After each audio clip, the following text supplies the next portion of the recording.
구독자 여러분 안녕하세요. 오늘도 행복한 하루를 보내고 계신지요? 아니면 지치고 위로받고 싶은 마음에 여기 유튜브를 찾아오셨을까요? 바로 평소에 제가 그러하던 말이죠.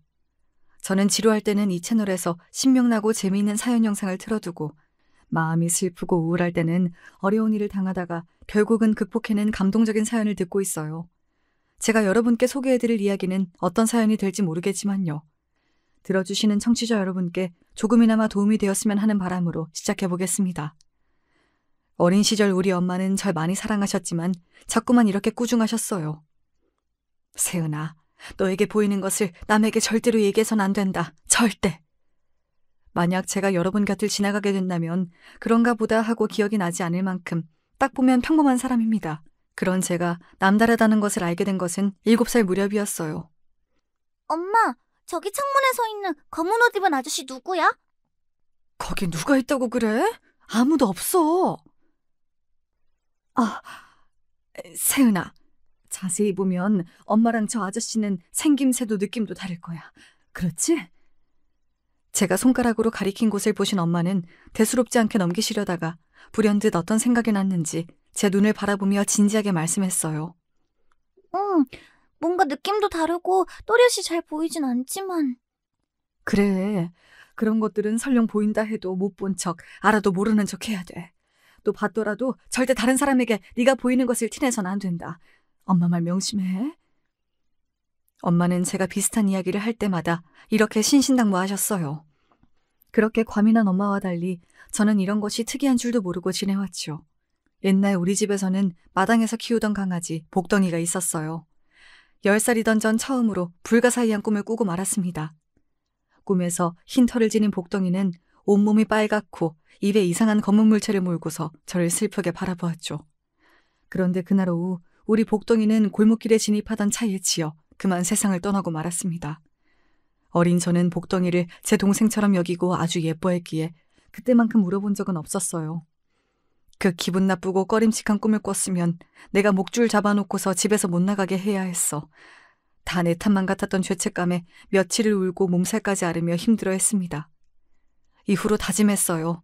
내가 보고 느끼는 것을 너무 부정하지도 또 너무 믿지도 말자. 이런 내 자신이 두려워서 스스로 더 강해지기로 말이에요. 이후에는 이런 일들이 생기더라도 엄마에게조차 말하지 않았습니다. 그래서 아마 엄마는 제가 더 이상 그 이상한 존재들을 보지 않게 되었다고 믿으신 것 같아요. 그리고 나중에야 엄마가 밝힌 사실은 저를 놀랍게 만들었죠. 엄마도 어릴 때는 너와 같았어. 자칫 무속신앙의 길을 걸을 뻔했지만 지금은 아무것도 보거나 듣지 않게 되었지. 그러니까 우리 딸도 너무 걱정 말고 살다 보면 어느덧 괜찮아질 거야. 하지만 엄마의 말씀과 달리 전 큰 병까지 걸리고 말았습니다. 학교에서 체육을 하거나 어디 다친 적이 없는데 온몸이 시퍼런 멍으로 가득하고 코피를 20분 넘게 주르륵 흘리는 일이 비일비재했어요. 그러다가 어느 날 온몸에 열이 심하게 났는데 식은땀에 옷이 젖을 지경이었죠. 누가 제 머리 위에서 꽹과리를 치는 소리가 들리면서 머리가 찢어질 듯 아파졌습니다.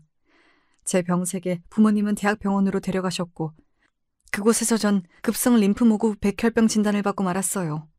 병원에서는 이 병이 너무 갑작스럽게 왔고 지금 상태로는 완치를 장담할 수 없다고 포기하는 상황이었기에 부모님은 절망에 빠지셨습니다. 게다가 예전부터 가끔 흐릿하게 보이던 존재가 점점 뚜렷해져서 이제 사람과 구분이 어렵고 저에게 말까지 거는 것입니다. 아픈 몸보다 저에게 일어나는 이런 것들이 어린 저를 힘들게 만들었죠. 매일 무서워서 무릎을 끌어안고 이불을 덮어쓴 채로 병실에서 지냈습니다. 그러던 어느 날 저를 보러 오신 이모는 날카로운 눈매로 저를 한번 보시더니 엄마에게 이랬습니다. 언니는 알지? 얘 병원에서 치료받을 병 아니야. 그래, 처음엔 나도 백혈병인 줄로만 알았는데 아무래도 신병이 온 것 같아서 널 급히 부르게 된 거야. 우리 세은이 살려줄 수 있지? 신발 강한 너라면. 엄마는 자기 동생을 붙잡고 이렇게 절 살려달라고 애원하고 빌었습니다. 참 질기고 질기네. 언니 대신 딸한테 온 신병을 나라고 어떻게 하겠나? 그래도 내가 방법 한번 찾아볼게. 그때까지 엄마는 외가댁이 무속인이 태어나는 집안이라는 것을 숨기고 있었어요. 남편조차 처제가 이런 사람이라는 것을 까맣게 모르고 있을 만큼. 엄마는 제가 이리도 아프지 않았다면 가족들에게 끝까지 비밀로 하실 참이었죠. 그래서 무당인 이모를 본 적은 그때가 처음이었던 것 같습니다. 이모는 하얀 얼굴에 동그란 눈썹과 빨간 입술을 한 예쁜 언니 같았지만 매섭게 치켰던 그 눈이 정말 무서웠죠. 그래도 어쩐지 처음 본 이모가 낯설지 않고 친근했습니다.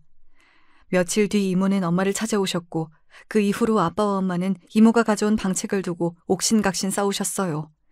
이모의 방책은 바로 제가 굿을 받는 것이었죠.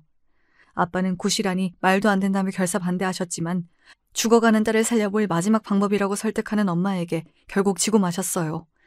그렇지만 이모가 저에게 한 굿은 신을 모시는 신내림이 아니라 신내림을 막아주십사 비는 굿이었다고 합니다. 거짓말처럼 이모의 굿을 받은 뒤로 제 병은 씻은 듯 나았습니다. 병원에서는 정말 불가사의한 일이라고 어느 날 갑자기 백혈구 수치가 정상으로 돌아오고 모든 신체 반응이 정상이 되었다고 놀라워했어요. 얼마 뒤 처음으로 이모의 신당에 엄마가 찾아가서 감사의 인사를 드렸습니다. 이모는 제 얼굴을 깊은 눈동자를 드러내며 한참 보시더니 씩 웃으며 이렇게 말했어요. 내가 장군님께 빌고 또 빌었다. 네 귀문은 아직 다치지 않았고 당분간은 그런 몸으로 살아야 할 게다. 하지만 네 나이가 중년에 접어들면서 자연히 귀문 관살이 종지부를 찍게 돼. 꿋꿋하게 살다 보면 좋은 날 올 거다. 죽다 살아난 저는 이모에 대한 고마움을 느꼈고 지금까지 그 마음을 갖고 살고 있습니다. 유부녀가 된 지금도 이모와 왕래하면서 친하게 지내고 있지요. 호되게 아프고 난 뒤 제 주변 사람 대부분은 제가 이런 일을 겪을 줄도 모를 만큼 정체를 감추고 평범하게 살아갔습니다. 평범한 한국 학생처럼 공부하고 평범한 대학을 나와서 회사에 취직까지 했으니까요. 어느 토요일 낚시를 좋아하는 아버지를 따라서 경기도의 한 저수지에 놀러 갔습니다. 아빠가 3시간 넘게 한자리에서 하는 낚시에 실증이 난 저는 그 주변을 산책하고 있었죠. 그런데 한 남자가 물가 풀숲에 들어가서 무언가를 찾고 있었어요. 저는 다급히 그 남자에게 소리쳤습니다. 저기요! 그쪽으로 더 깊이 들어가지 마세요! 그 남자는 처음 보는 여자가 나서서 그리로 못 가게 막으니 이상했겠지만 무슨 이유에선지 자꾸만 그 풀숲으로 더 들어가는 겁니다. 저러다가 큰일 나겠지 싶어 급기야 제가 직접 거기로 뛰어가서 그 남자 팔을 잡았어요. 당신이 누구시길래 도대체 저한테 왜 그러는 겁니까? 그에게 뭐라고 답해야 할지 몰라서 말도 못하고 꿀먹은 벙어리 마냥 있었어요. 낚시터 주변 진흙밭은 물가와 경계가 오묘했고 자칫 빠지기 쉬운 구조라 이곳에서 익사사고가 있었다는 것을 아빠에게 들어 알고 있었거든요. 그저 알 수 없는 불길함에 일면식도 없는 이 남자를 구해야겠다는 생각밖에 없어서 저도 모르게 달려든 것입니다. 이런 저도 제 자신이 의아하고 당황스러웠죠. 어쨌든 여기는 정말 위험한 곳이니까 그만 올라가세요. 저 믿고요. 저도 놓칠 수 없는 소중한 게 떨어져서 어쩔 수가 없어요. 마음은 고맙지만 조심할 테니 걱정 말고 가던 길 가세요. 남자가 이 말을 마치고 돌아서는 순간 풍덩하고 그는 저수지물에 빠져버리고 말았습니다. 여기 사람이 빠졌어요. 도와주세요. 전 고래고래 소리쳐 사람을 찾았고 제 소리에 아빠는 낚싯대를 들고 와서 물에 빠진 남자가 잡고 나오도록 도와주셨어요. 가까스로 목숨을 건진 남자는 마신문을 토해내며 정신을 못 차리고 있었습니다. 그를 돕던 아빠는 이제 괜찮아진 남자에게 물었어요. 청년은 그 위험한 곳에서 뭐하느라 이렇게 되었어? 낚시하다가 아버지 유품인 시계를 그쪽 물에 빠뜨렸거든요. 그걸 찾아야겠다는 생각에 그만 앞뒤 없이 달려들어 이렇게 되고 말았네요. 어르신, 그리고 아가씨, 제 목숨을 구해주셔서 정말 고맙습니다. 하지만 지금 당신 손목에 시계는 그대로 있는데요? 제 말을 듣던 남자는 자기 손목을 보더니 정말 시계를 잃어버리지 않았음을 깨닫고 아연실색하고 말았습니다. 내가 뭐에 홀렸나? 술도 안 마셨는데 이게 어찌 된 일이지? 하지만 그 남자도 저도 그날 정말 뭐에 홀린 모양입니다. 이날 만난 것을 계기로 우리는 부부의 연까지 맺게 되었으니 말이죠. 아직도 남편은 우리가 처음 만난 날이 이해되지 않는다며 저에게 묻곤 합니다. 당신은 거기가 위험하다는 것을 어떻게 알고 그리도 필사적으로 날 막았던 거야? 뭐 아는 게 있었던 사람처럼 말이지. 그래서 우리가 부부의 만남이 운명인 거 아니겠어? 아빠랑 평소 자주 다녀서 그 저수지가 위험한 걸 알아서지 뭐. 그저 설명하지 못할 불길한 예감이 들어 그를 막았다고는 하지 못하고 이렇게 둘러댔습니다.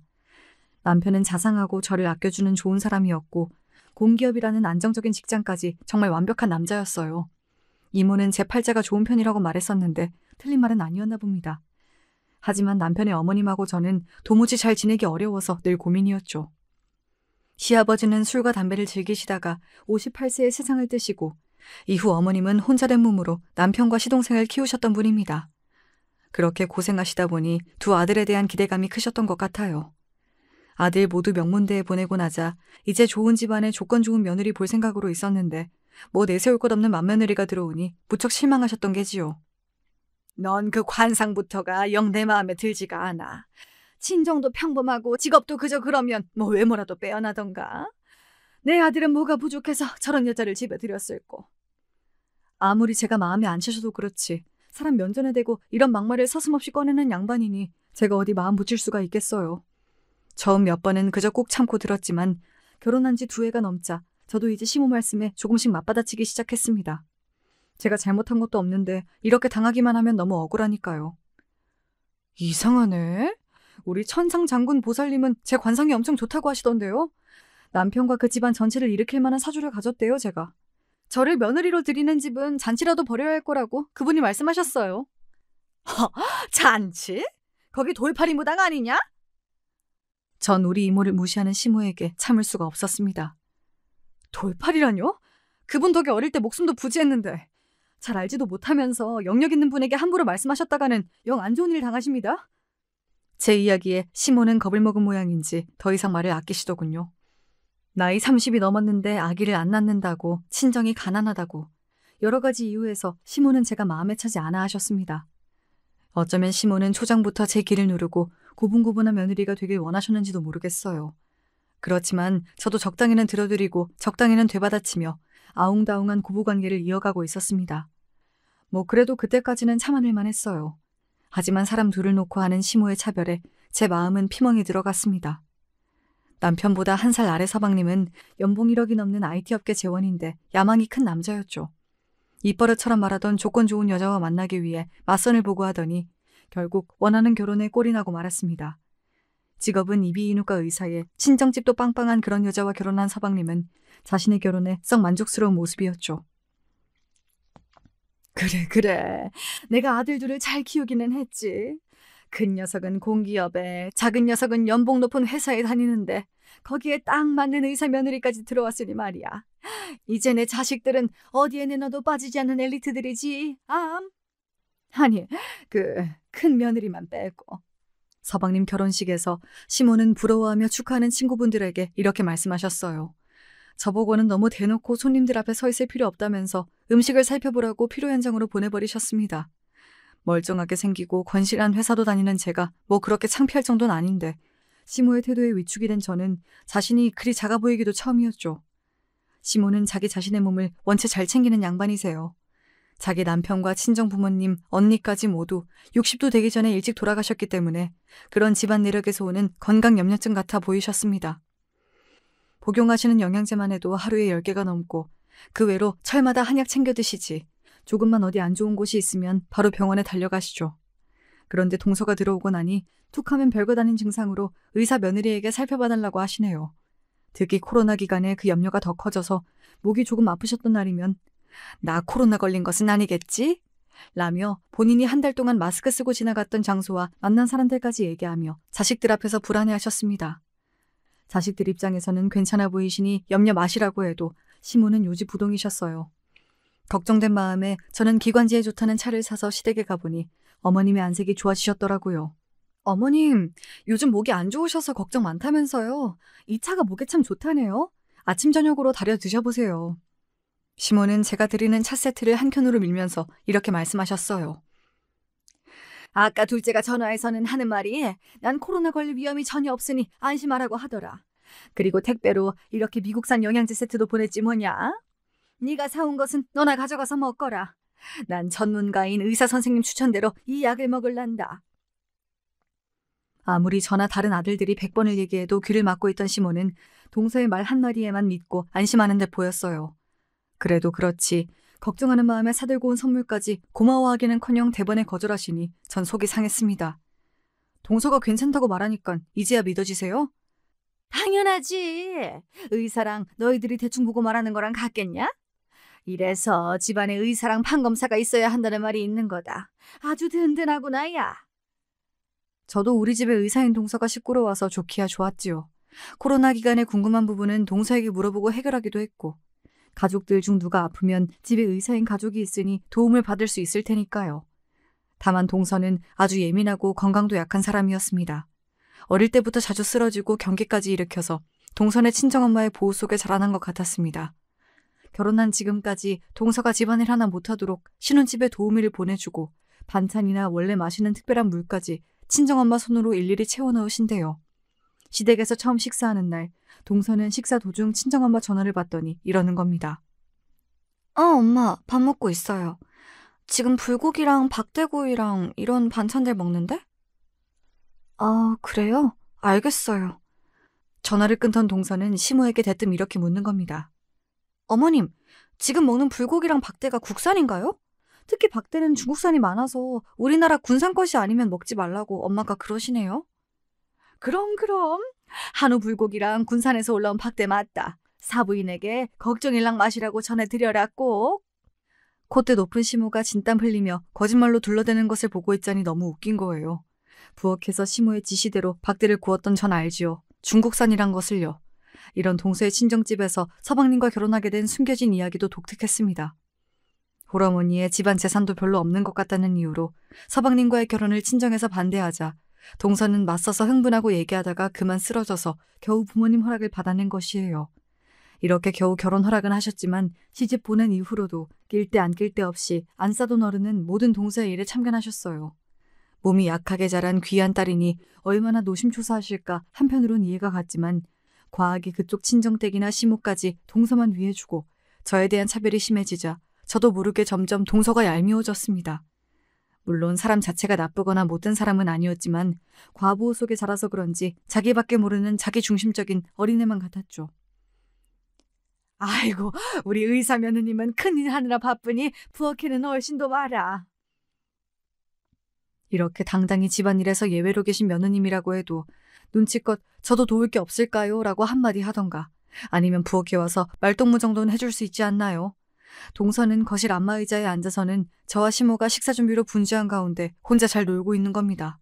오히려 형님, 저 목마른데 마실 것 없을까요? 라며 시켜 먹으니 부하가 치밀어서 퉁명스럽게 대답했어요. 여긴 우리 집도 아니고 어머님 댁인데 내가 그걸 어떻게 알아? 야야, 두 번째 냉장고에 포도랑 오렌지 주스 다 있다. 세아가 어떤 걸로 갖다 주랴? 전 오렌지 주스요.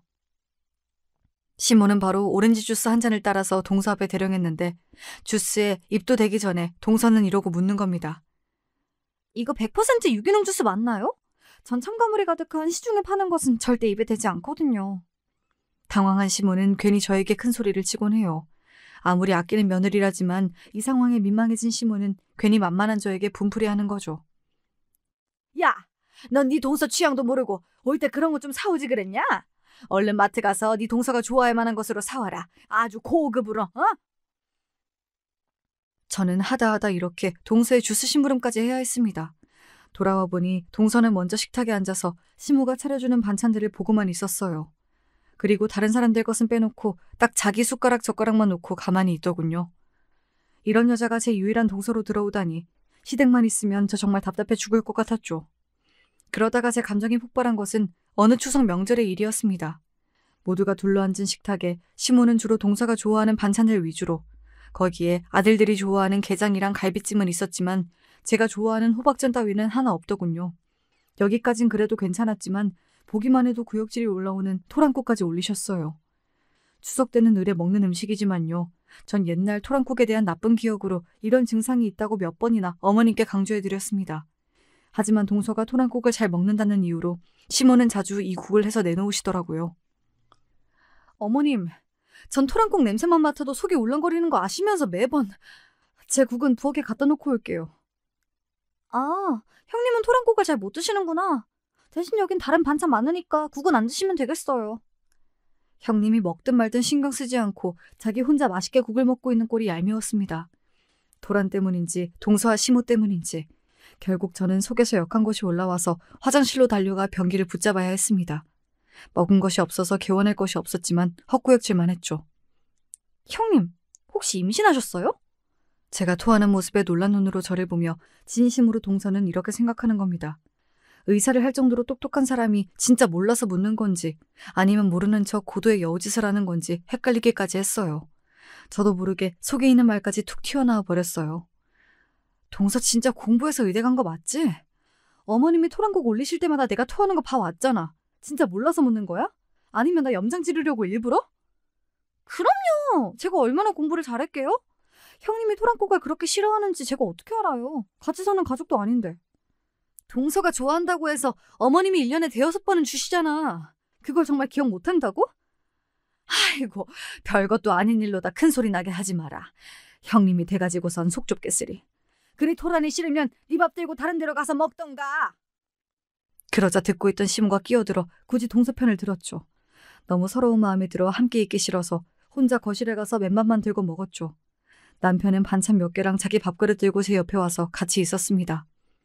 여보, 여기 당신이 좋아하는 반찬이랑 같이 먹어. 우리 엄마 진짜 너무하신다, 그렇지? 나중에 엄마 생일상에는 제일 싫어하시는 꼬막 올려서 복수해버리자. 그래도 내 남편밖에 없구나 싶네요. 눈물이 찔끔 나올 것처럼 서러웠는데 우리 남편 덕에 웃고 넘어갔습니다. 그런데 우리 동서는 몸이 약하고 잘 놀라는 것 말고도 남들과는 다른 점이 있었지요. 갑자기 경기를 일으키듯이 놀라서 덜덜 떤다던가 헛소리를 할 때가 있었거든요.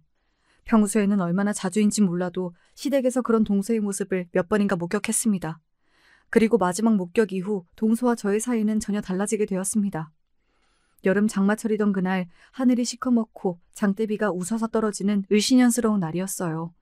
현관 대문으로 들어오던 동서는 외마디 비명을 지르고 그 자리에 털썩 주저앉아 버렸습니다. 바닥은 이미 빗물로 물바다인데 아랑곳하지 않고 다리를 버둥거리면서 동서는 두려움에 떨고 있었죠. 시댁 마당 한편에 작은 대나무밭이 있는데 그곳을 잔뜩 겁먹은 눈으로 보면서 괴로워하던 동서가 같이 있던 가족들은 이해가지 않았을 겁니다. 결국 서방님은 동서를 겨우 등에 업고서 집 안에 들어가야 했어요. 당황한 시모는 수건을 들고 와서 잔뜩 젖은 동서의 몸을 닦아주었죠. 아가, 너 갑자기 왜 이러냐? 뭘 잘못 먹은 거야? 아니면 어디가 아프니? 병원에 갈까? 집에 들어와서도 여전한 동서의 모습에 걱정된 가족들은 병원에 전화하는 등 허둥대고 있었습니다. 그렇지만 저만은 동서가 왜 그러는지 알고 있었죠. 가족들이 없는 틈에 동서의 귓가에 대고 넌지시 말했습니다. 동서는 아까 그거 봤지? 대나무 숲에 서 있던 그것. 제 말에 동서는 더욱 놀라며 저를 뚫어져라 쳐다보았어요. 설마 형님도 그걸 보신 건가요? 제가 잘못 본 게 아니죠. 너무 무서웠어요.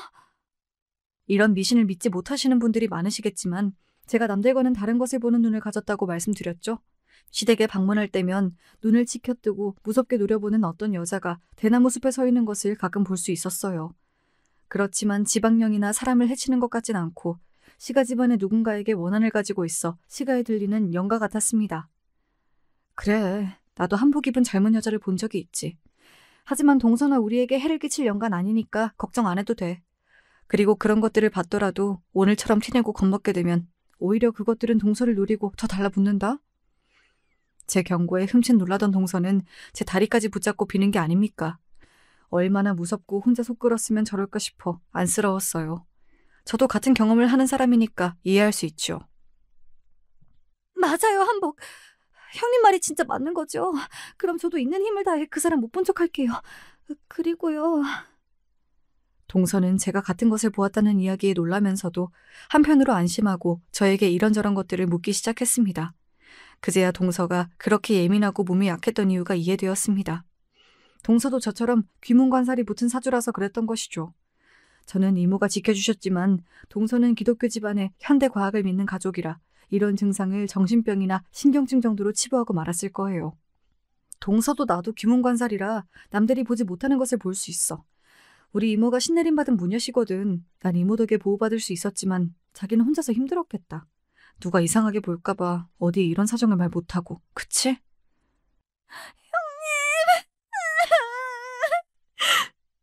동서는 그간의 서름이 복받쳤는지 저를 안고 엉엉 울기 시작했습니다. 그 소리에 가족들이 놀라서 뛰어와 동서에게 무슨 일이냐고 물었어요. 너무 좋아서요. 너무 다행이라서 우는 거니까 신경 쓰지 마셔요. 우리 형님 덕분에 이제 전 살았다고요. 그 이후 동서는 저를 보는 시선과 태도가 180도 바뀌었습니다. 작은 일이라도 생기면 저를 제일 먼저 찾아와 그 일을 상의했어요.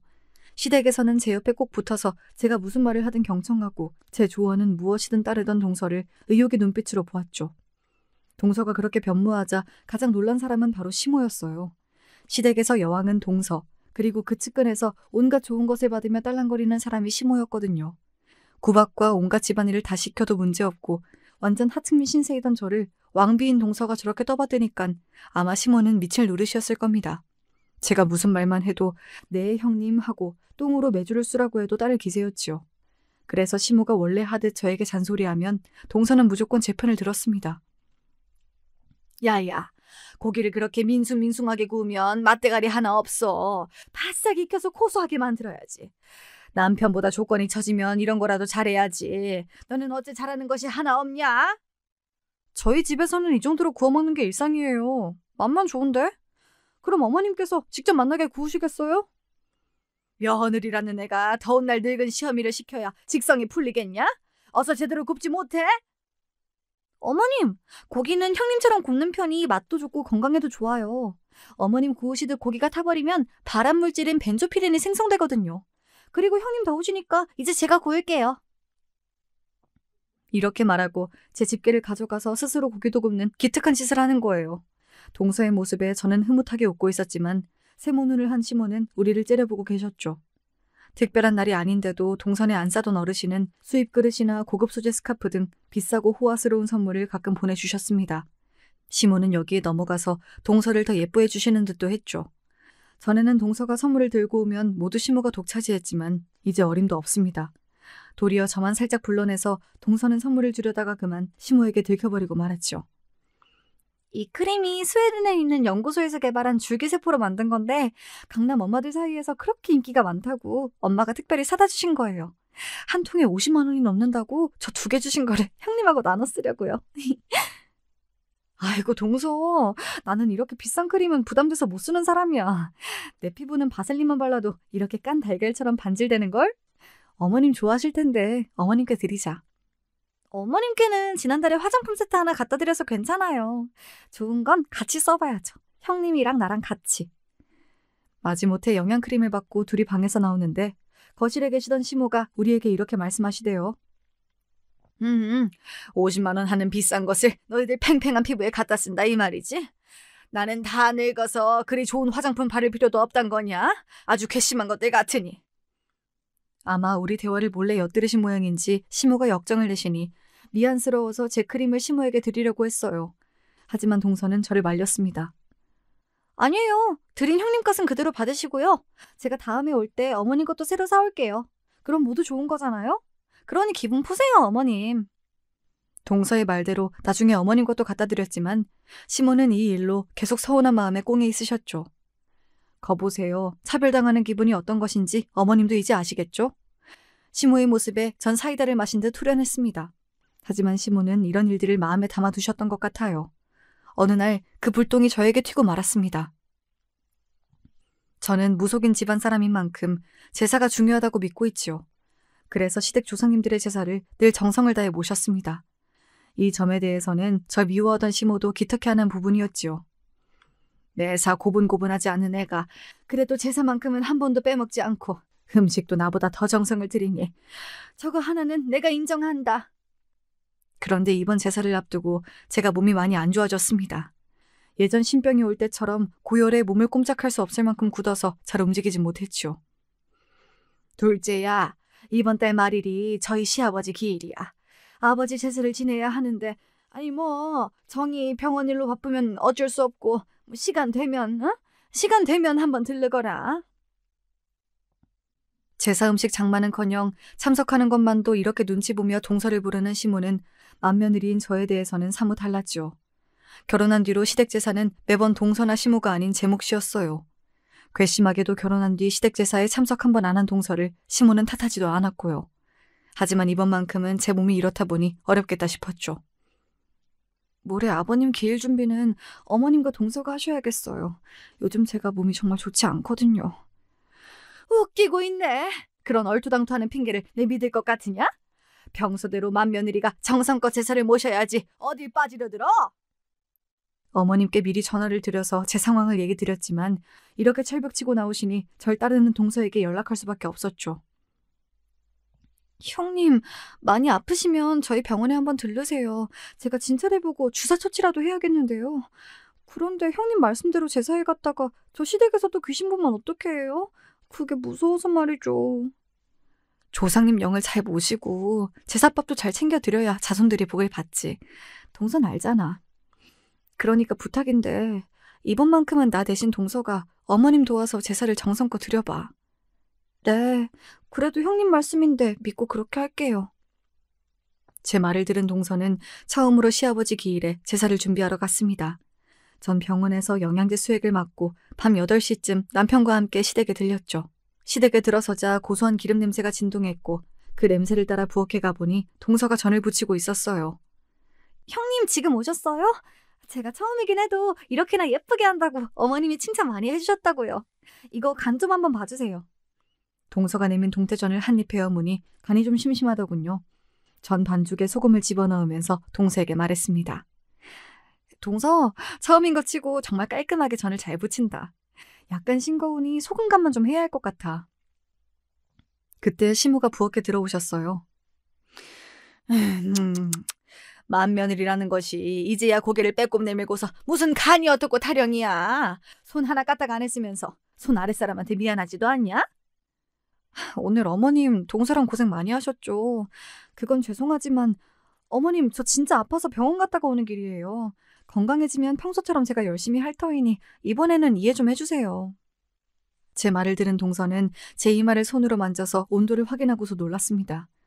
어머 형님 아직도 열이 많이 나세요. 여기 있지 말고 소파에 가서 누워 계세요. 그동안 시모는 자기가 애지중지하며 잘 보이고 싶은 동서가 제 편으로 돌아선 것이 못마땅한 마당에 며느리 둘이서 저렇게 사이좋은 모습을 보니 심사가 뒤틀리셨는지 소리를 지르는 겁니다. 열은 무슨 열! 네가 것이 뭐라고 내 의사 며느리한테 전을 부치라 마라 해? 당장 여기 있는 전 다 네가 해. 둘째는 고생했으니 그만 방에 들어가 쉬어라. 시모는 거칠게 동서의 손에 있던 뒤집개를 빼서 제 손에 쥐어주었습니다. 순간 사람이 아프다는데도 이렇게 일시키는 시모에게 울컥했어요. 어머님, 진짜 너무하시네요. 무슨 계모가 의붓딸 괴롭히는 것도 아니고 왜 저한테만 이렇게 심하게 구십니까? 뭐? 계모가 어째? 이게 말하는 버르장머리하고는? 그때 시모는 손으로 제 귓방망이를 쳤습니다. 아무리 제가 미우셔도 그래도 그렇지 며느리 얼굴까지 치다니요. 그때 동서가 깨악하고 소리 지르며 기겁했습니다. 이 야단법석에 집에 있던 모든 가족들이 무슨 일이냐며 부엌으로 몰려들었고요. 어머님! 형님에게 무슨 짓을 하신 거예요? 우리 형님이 어떤 분인 줄 알고! 이 집 귀신 붙어있던 것도 쫓아내신 분이 바로 형님이란 말이에요! 동서는 벌벌 떨며 가족들 앞에서 내 정체를 밝히고 말았습니다. 이 이야기에 모든 가족은 놀라움을 금치 못했죠. 아니, 그게 무슨 소리냐? 귀신이라니? 이미 제 정체가 발각된 마당에 하는 수 없이 전 한숨 한번 쉬고 말했죠. 시댁에 들어온 순간부터 마당 대나무밭에 긴 머리를 늘어뜨리고 흰 저고리에 검정 치마 입은 여자분이 이 집을 노려보고 있었습니다. 제 생각에는 어머님에게 원한이 있는 영가 같아요. 돌아가신 지 한참 되신. 어머님은 누구신지 알죠? 제 말에 짐작이 가는 사람이 있던 모양인지 시모는 갑자기 개거품을 물며 그 자리에 쓰러지고 말았습니다. 언니? 설마 죽은 우리 언니가 이 집에 있었단 말이냐? 시모가 옛날 앨범에서 꺼낸 낡은 사진 속 여인은 동서와 제가 본 그 영가가 맞았어요. 우리가 이분의 영이 여기에 계신다고 하자 시모는 아연실색하며 털어놓기 시작했습니다. 우리 언니가 나 때문에 얼마나 한이 맺혔으면 여기까지. 미안해요. 어머님에게는 3살 위인 언니가 있었대요. 20대 초반 언니가 만나고 있는 동네 청년 한 사람이 있었는데 사실 시모도 그 사람을 남몰래 연모하고 있었답니다. 놀랍게도 그 남자는 지금은 돌아가신 시아버지였어요. 치사하게도 시모는 자기 언니가 사귀던 남자를 꼬셔서 결혼까지 하고 만 것이죠. 실연당한 언니는 자기 동생의 남편으로 되어버린 애인을 볼 자신이 없어서 부모님이 소개해준 연마을 남자랑 금세 결혼하고 나가버렸답니다. 그런데 하필 결혼한 언니의 남자는 술독에 빠져서 자기 마누라 하나 패는 그런 하찮은 놈이었던 거죠. 이유도 없이 매질당하고 사랑하는 남자와 친동생에게 배신당한 심정을 감당하지 못한 채 그만 시모의 언니분은 스스로 목숨을 끊으셨던 겁니다. 그 한으로 아마 승천하지 못하고 시모가 사는 곳을 따라다닌 것 같아요. 그분 한이 많으셨던 것 같습니다. 저희 이모님이 장군님을 모시는 무녀인데 얼마 전 제 부탁으로 그 혼백을 잘 달래드렸어요. 그래서 지금은 이 집에 안 계시니 염려 마십시오. 그런 일이 있는 줄도 모르고 난 첫째 널 자식처럼 대접도 못 해줬는데 정말로 고맙구나. 시모는 눈물까지 흘리며 저에게 미안해하고 고마워하셨습니다. 동서를 제외한 가족 모두, 심지어 우리 남편까지 제 정체를 알고 나자 그 이후 저의 위상은 영단판이 되더군요. 남다르다는 것을 꼭꼭 감추고만 살았는데 이렇게 좋은 일도 있는지 미처 몰랐어요. 이제 저는 시모에게 구박당하는 천덕꾸러기 며느리 신세에서 벗어나게 되었습니다. 요즘 어머님은 더 이상 저에게 일을 강요하고 막대하는 태도를 하지 않으세요. 오히려 제 눈치를 엄청 살피고는 하시죠. 불과 얼마 전 제 뺨을 올리신 분이 맞는가 신기할 정도라니까요.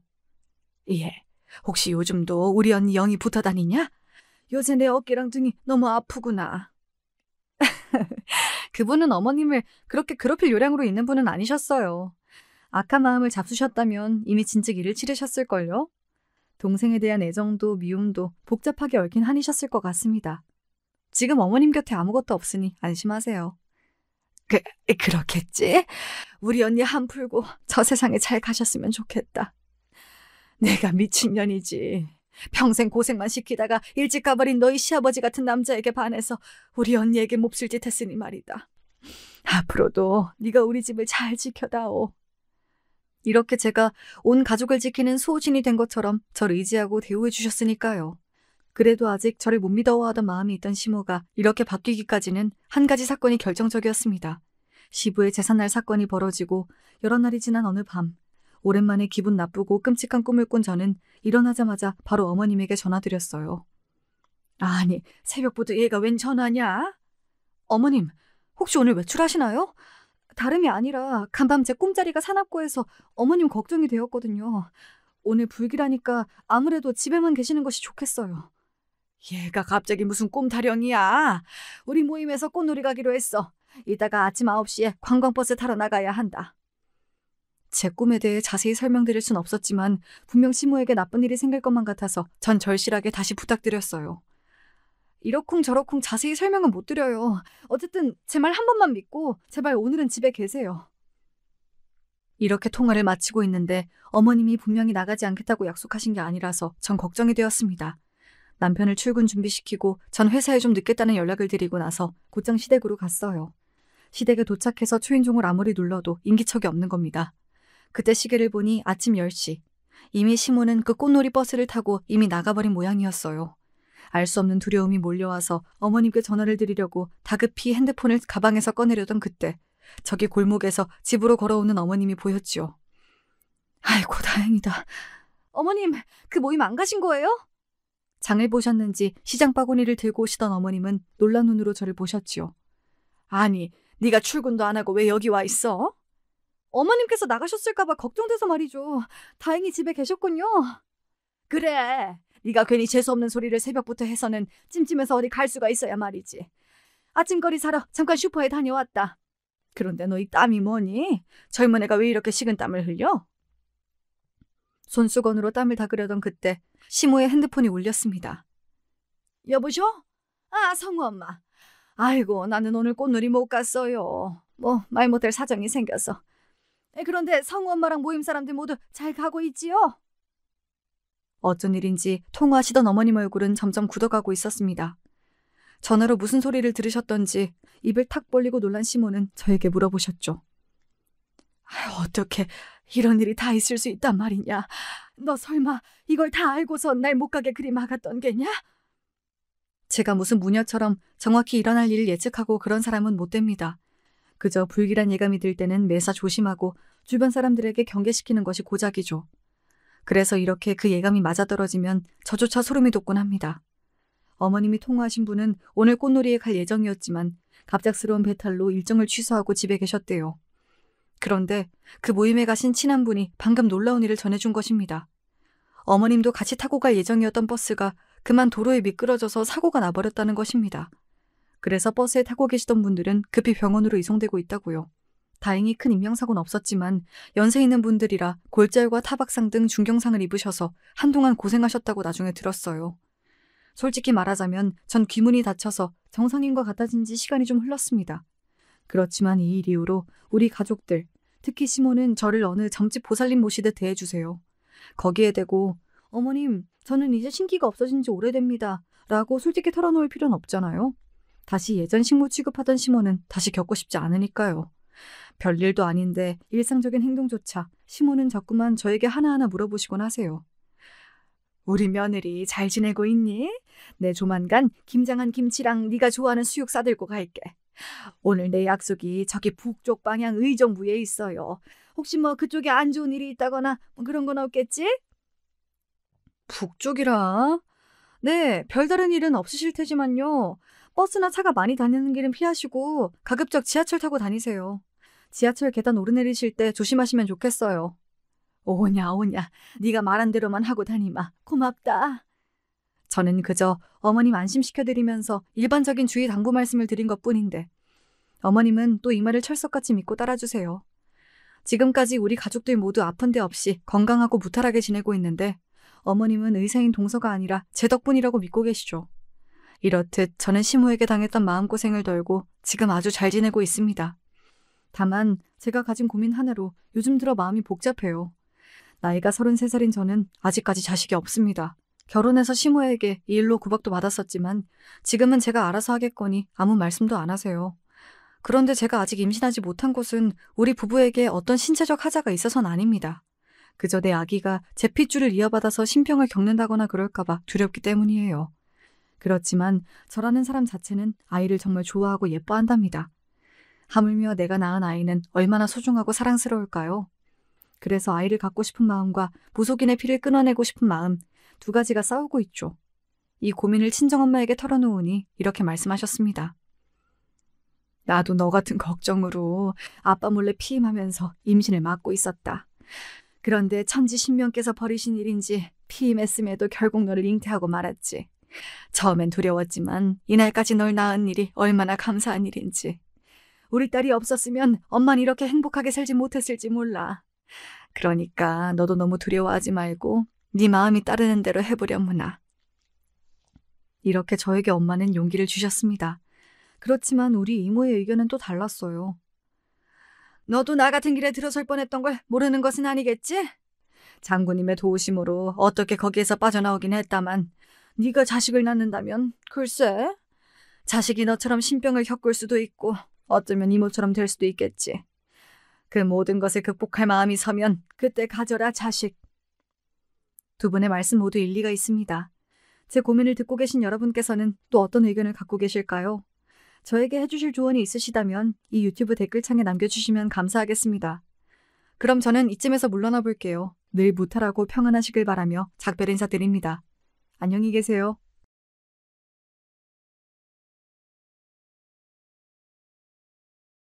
안녕하세요. 시간이 날 때마다 사연을 한 편씩 틀어놓는 구독자인데요. 이번엔 제 이야기를 한번 직접 신청해 보게 됐습니다.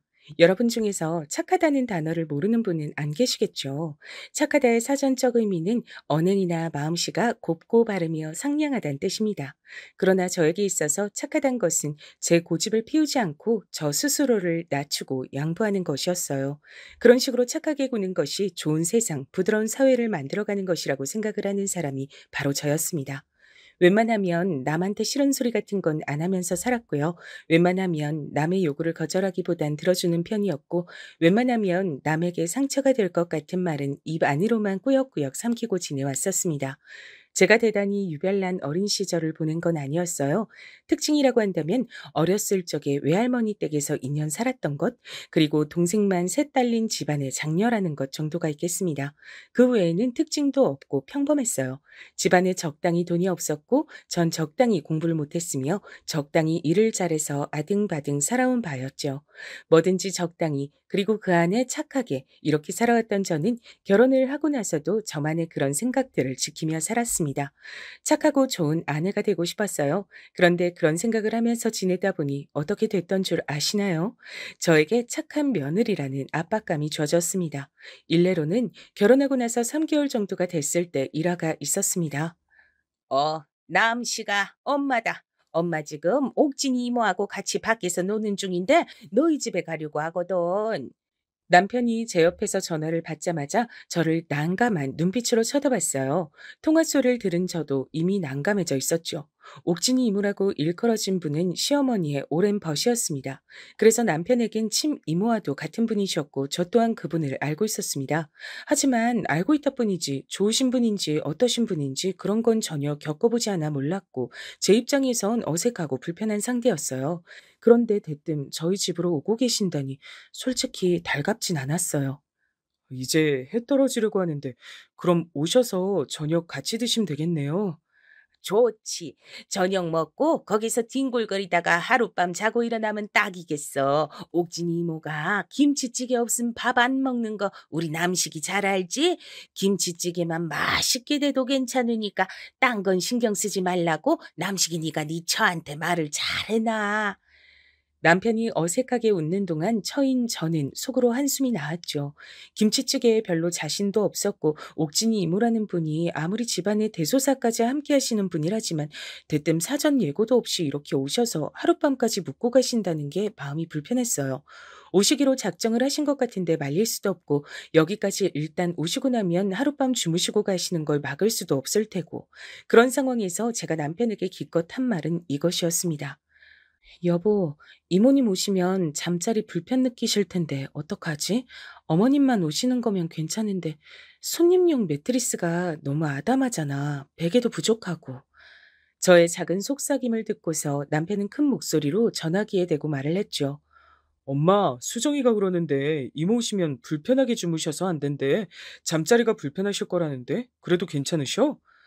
왜 하필 얘기 전달을 그런 식으로 한단 말입니까? 남편은 본인도 괜히 두 사람의 깜짝 방문이 달갑지 않았던 터라 제가 꺼낸 내용은 핑계거리 삼게 돼서 좋았던 모양이지만 전 초조해졌어요. 그래서 제가 욕을 먹으면 어쩌나 싶어서요. 에이, 남씨가 그런 건 신경 안 써도 돼. 너 옥진이 이모가 해외여행 가서도 땅바닥에서 잘만 잔 사람인 거 몰라? 그냥 누울 자리만 있으면 만사 오케이야.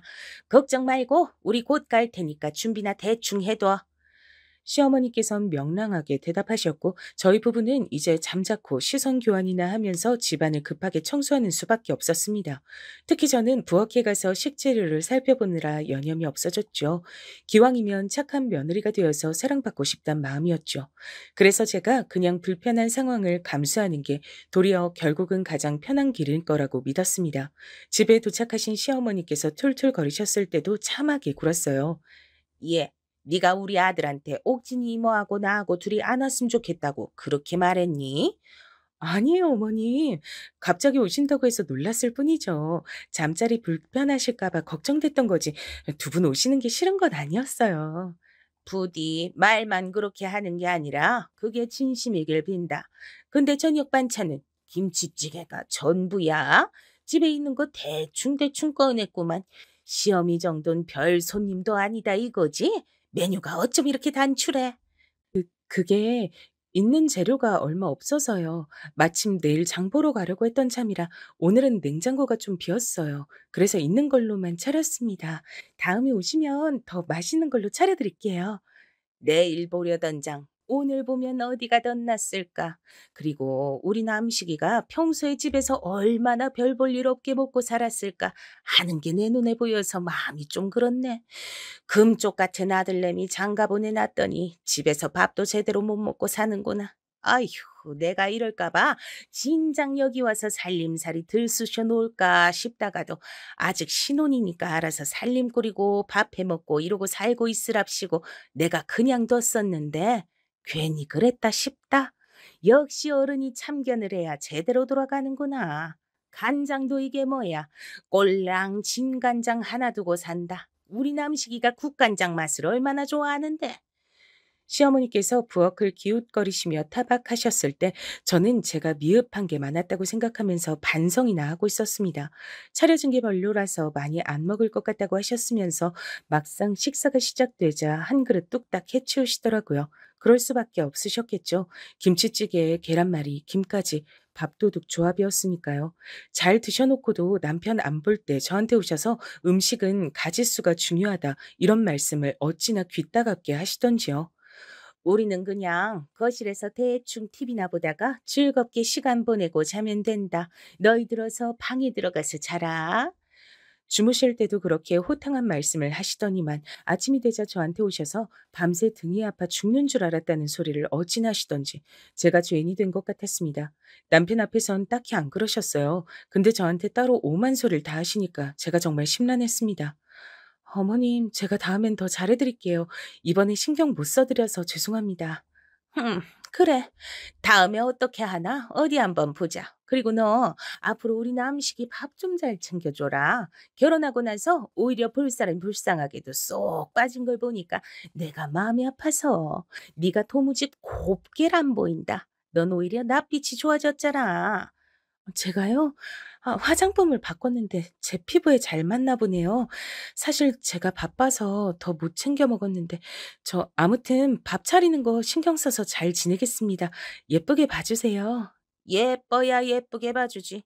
일단 너 하는 거 봐서. 헤헤 웃으면서 고개를 꼬박 숙여 보였던 그때 제 자신에게 저도 묻고 싶어요. 대체 뭘 예쁘게 봐달라고 그렇게나 저자세로 굴었던 걸까요? 전 미움받고 싶지 않기도 했지만 저로 인해서 시댁이 서운한 기분을 느끼게 되는 것 자체가 싫었던 듯 싶어요. 그렇게 되는 게 싫어서 제가 귀찮고 힘들고 피곤하더라도 감수하면서 지내는 게 낫다고 여겼습니다. 불편함을 참지 않고 사는 건 왕이나 가능한 일이라고 생각했어요. 예, 너 혹시 집에 굴소스라는 거 있니? 내가 뭐 좀 하려고 하는데 그게 꼭 들어가야 한다고 하더구나. 근데 나는 그런 소스들이 영 느끼해서 집에 안 사다 놓거든. 그래서 딱 한 번만 쓸 양만 있으면 좋겠는데. 네, 어머님, 굴소스요? 있어요. 종류도 두 가지 있는데요. 혹시 모르니까 두 개 다 가지고 가볼까요? 그래, 잘 됐네. 없다고 하면 사서 들고 오라고 시킬 참이었는데 그거 들고 와라. 이왕이면 오전에 일찍 오면 좋고 여기 와서 요리하는 것 좀 네가 도와주고 그래라. 네, 그럴게요. 부지런히 준비해서 가겠습니다, 어머님. 시어머니께서 찾으시는 게 저한테 있다는 것만으로도 뿌듯해서 그걸 챙겨서 시댁으로 부지런히 발걸음을 했던 모습이 그 시기에 저였습니다. 시어머니께서는 지인분들과 교류가 활발하신 분이었어요. 당신의 친척들과도 교류를 꾸준히 이어가셨으니 인맥 관리는 기본적으로 신경 써서 해오신 분이라고 할 수 있었습니다. 저는 인간관계를 깊고 좁게 사귀는 스타일이었기 때문에 종종 시간 맞는 지인분들과 여행도 가시고 이런저런 맛집도 다니시며 서로의 집에 초대를 하며 노시는 시어머니의 모습이 신기하면서도 어딘가 멋져 보인다고 생각을 했던 것 같아요. 좋게 보였다는 것이죠. 시댁에 가면 시어머니께서 지인분과 통화하시는 광경을 자주 봤고요. 심지어는 시댁으로 놀러온 지인분들과 마주쳐서 인사를 나누는 일도 있었습니다. 우리 며느리가 얘가 기본적으로 좀 맹해서 그렇지 착한 편이야. 부엌 일에 손이 워낙 굼떠서 그렇지 요리도 영 못하는 솜씨는 아니고 그래서 현재까지의 평가는 그럭저럭 쓸만하다고나 할까? 저를 겨냥하며 당신의 지인분들께 그런 소리를 하시는 걸 들은 적이 있었어요. 그때 저는 부엌에서 과일을 깎던 중이었고 시어머니께선 지인 두 분과 거실에 상을 펴놓고 차를 드시는 중이었습니다. 며느리를 고분고분한 인물로다가 잘 들였네. 좋겠다. 나는 며느리가 큰 년이고 작은 년이고 싸가지가 없어서 볼 때마다 화병 날 것 같아. 마음 같아선 확 둘 다 이혼시키고 싶은데 울 아들들 이혼남 만들 순 없으니까 참는 거야.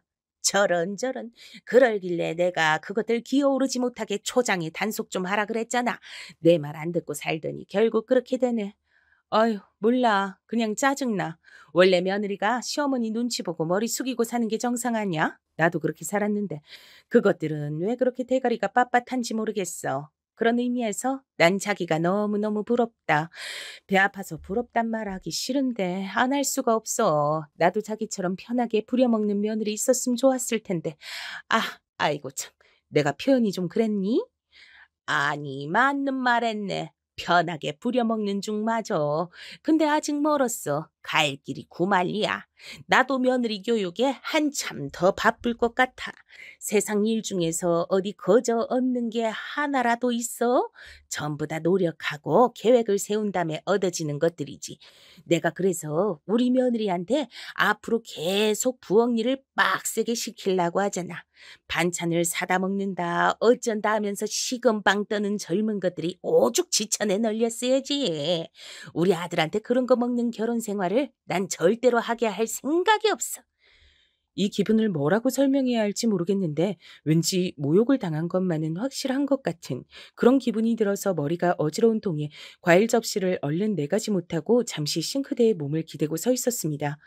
잠시 후에 과일 깎아온다더니 왜 이렇게 금뜬 거냐고 큰 소리로 타박하시는 시어머니의 목소리가 들려왔고 그제서야 저는 정신을 차리고 후다닥 달려갔어요. 지인분들이 절 바라보시는 표정이 마치 쓸만한 종년을 봐서 부럽다는 눈빛 같았습니다.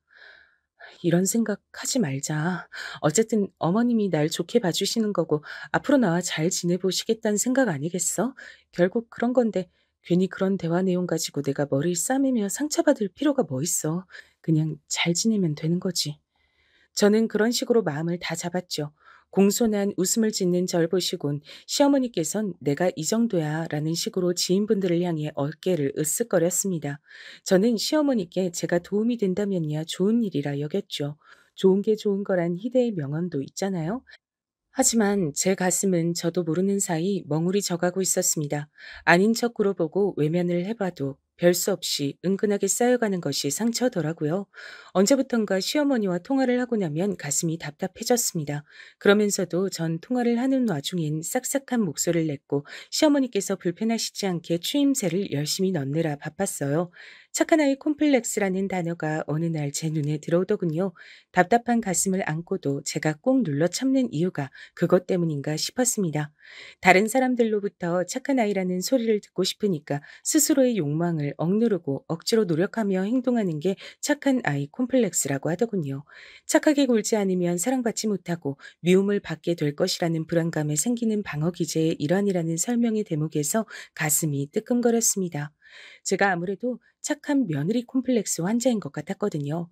혼나고 미움받는 것, 그것을 상상만 해도 꺼려지는 느낌이 들었어요. 하지만 마냥 참고 살기엔 제 가슴이 시간이 갈수록 답답하게 무거워져 가고 있었죠. 제가 이런 며느리니까 시어머니께선 점차 날뛰기 시작하였고 그건 남편도 딱히 예외가 아니었습니다. 경기도 파주에 어마어마하게 큰 규모의 대형 카페가 생겼다고 하길래 젊은 사람들 다 거기 가서 논다는데 저도 한번 가보고 싶었어요. 남편도 그곳의 사진을 보더니 대본에 오케이 하더군요. 설레는 마음으로 어느 주말에 날짜를 정했습니다. 그날은 마침 시어머니께서 경기도 성남에 지인분의 자녀 결혼식에 참석하신다는 날이기도 했어요. 즐거운 기분으로 일찍 일어나서 아침밥 차려서 남편이랑 먹고 점심때 맞춰서 카페에 도착하기에 가려고 준비해 들어갔을 때였습니다. 남편이 갑자기 걸려온 전화를 받더라고요. 네, 엄마. 뭐라고요? 옥진이 이모가 편찮으세요? 딱 그 소리를 듣는데 예감이 안 좋더라고요.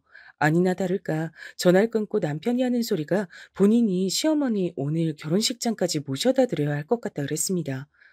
엄마가 원래 옥진이 이모네하고 결혼식 같이 참석하려고 하셨잖아.